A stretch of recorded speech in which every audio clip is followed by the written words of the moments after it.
So here's the thing, Miss Pew. I appreciate your position, but listen, Respectfully, Your Honor, Miss Pew, don't speak over me. Respectfully, Your Honor, will my incarceration be Miss involved? Pew, just because you say respectfully does not mean that you get to interrupt me. That's disrespectful, right? Hang on. Listen to me. Everything you have there is overruled. Own attorney or represent yourself if you don't like it. Good morning. Are you Janetta Pew? I am the beneficiary of that estate, Your Honor. You're the what? I am the beneficiary of that estate. You're the beneficiary of what estate? Answer my questions, please, ma'am. I'm just trying to understand. Beneficiary of that estate. Okay. For the record, I recognize Ms. Pew. She's been here before. I do as well, for the record. And I looked into Mr. Christopher Wiley. I can't find that person as a practicing lawyer in the state bar page, and I have not been contacted by anybody on Ms. Pew's behalf. All right. So, Ms. Pew, Mr. Lewis has been appointed to represent you at this point. Obviously, you know as well as anyone that you're in custody and we want to get your case taken care of.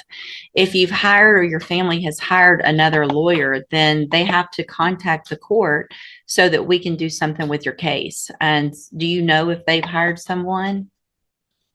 Respectfully, Your Honor, I do not agree with your appointed foreign agents, considering that the first duty is to the state and will be considered conflict of interest, Your Honor.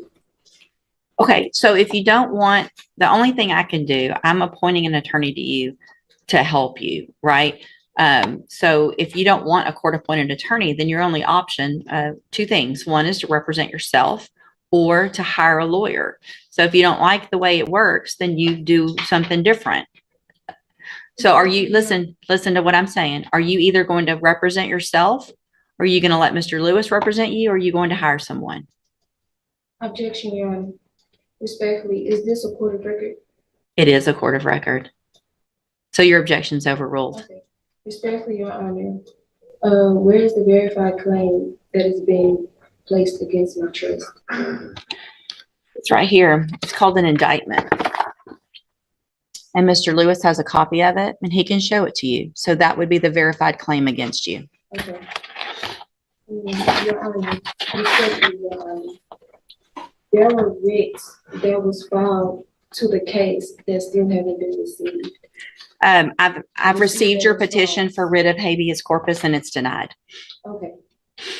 Respectfully, Your Honor, I demand to be released due to lack of evidence of stated claim and not being given the proper opportunity to obtain proper counsel defective defense. It's overruled. Okay. You're running out, aren't you? No, it's fine. So here's the thing, Miss Pew. I appreciate your position, but listen, Respectfully, Your Honor, Miss Pew, don't speak over me. Respectfully, Your Honor, will my incarceration be Miss involved? Pew, just because you say respectfully does not mean that you get to interrupt me. That's disrespectful, right? Hang on. Listen to me. Everything you have there is overruled. And here's one of the reasons why, is because you have a lawyer. And your lawyer will file the appropriate motion. You're interrupting me again, which is disrespectful. So I'm going to leave Mr. Lewis as your attorney unless you choose to represent yourself or hire someone else. I'm going to give you 2 weeks to determine what you're going to do. You can go back. You can go back with the bailiff. I do not agree or comply to your appointed Go back. agents. You already said that, and that's overruled. Go back with the bailiff. Get your own attorney or represent yourself if you don't like it. Perfect. So, Ms. Pew, Mr. Jeffries has been appointed to represent you. He's just been given, he's trying to get caught up real quickly on all the information and the discovery in your case. I'm going to reset your case so that he can get all of that. Once he gets it, he'll be out there to go over it with you, and we'll see if we can get an announcement at the next court date. Respectfully, Your Honor, I do not agree to comply with any of the appointed court agents, considering that their first duty is to the state. I understand. We've had this conversation before. Conflict of interest, and for your record, I'll be representing myself. So if you want to represent yourself, there's some things. Ms. Pew, stop talking over me. If you want to stop talking over me. If you want to represent yourself, then there is a process that we have to go through, and we'll do that today if that's what you want to do. We'll get your case set for trial and we'll go forward that way. It is highly inadvisable for you to represent yourself. Lawyers have many, many years of training.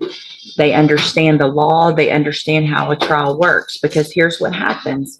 When you're in a trial and you represent yourself, you're expected to know and follow all of the rules of evidence, all the rules of procedure. And so you're really at a disadvantage if you don't know those things. And so you have to do everything just like the assistant district attorney would. And if you don't, you're going to be in front of a jury and it's going to show, and it's just not going to be, it usually does not work out in your benefit. But I have to go through with you some questions first before we do that.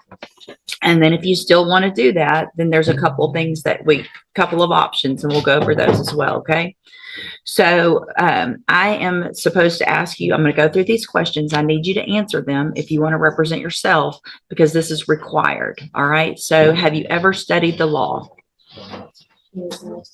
Okay. Have you ever represented yourself before in any kind of criminal matter? Okay. Do you understand the charges against you? I'm never been accused of. Okay. And so do you know, and we've gone over before, I think, what the range of punishment is if you're found guilty on a jury? Do you know what that is? Let's see. Hold on a second. Let me pull you up here. We'll go over that again as well. The date of that allegations from June 22nd of 2021. And what that means is if you're found guilty, that the range of punishment that the jury could give you is between 2 years as a minimum punishment up to 10 years in prison, anywhere in between. Do you understand? And you answer out loud just for the record. Do I understand?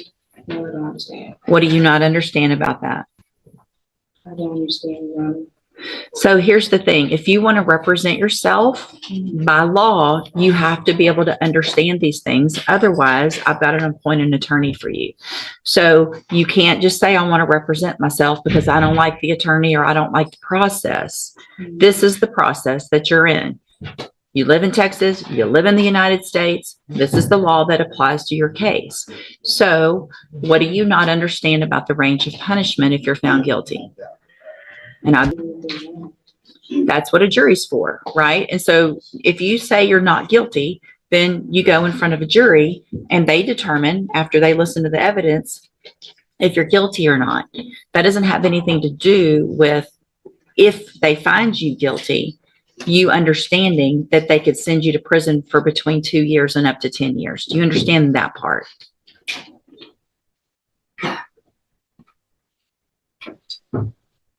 What are you, yes or no? No, you don't understand that.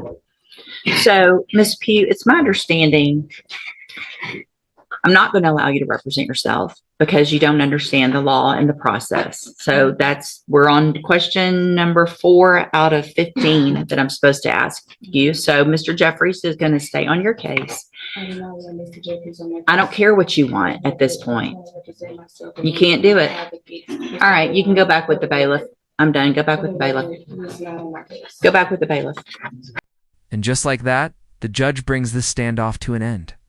After repeatedly refusing court-appointed counsel and failing to demonstrate an understanding of the legal process, Ms. Pew loses her request to represent herself.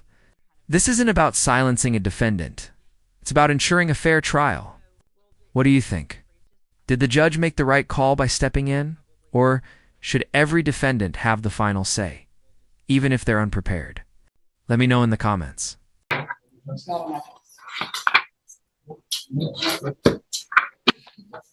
Welcome to the criminal appointment list. Yeah, fun, Judge. This was not meant to be any kind of punishment, I promise. So Mr. Jeffries, get ready like you would. Probably it's going to go straight onto a jury. Right, I would And assume. we'll just get it figured out that way. All right.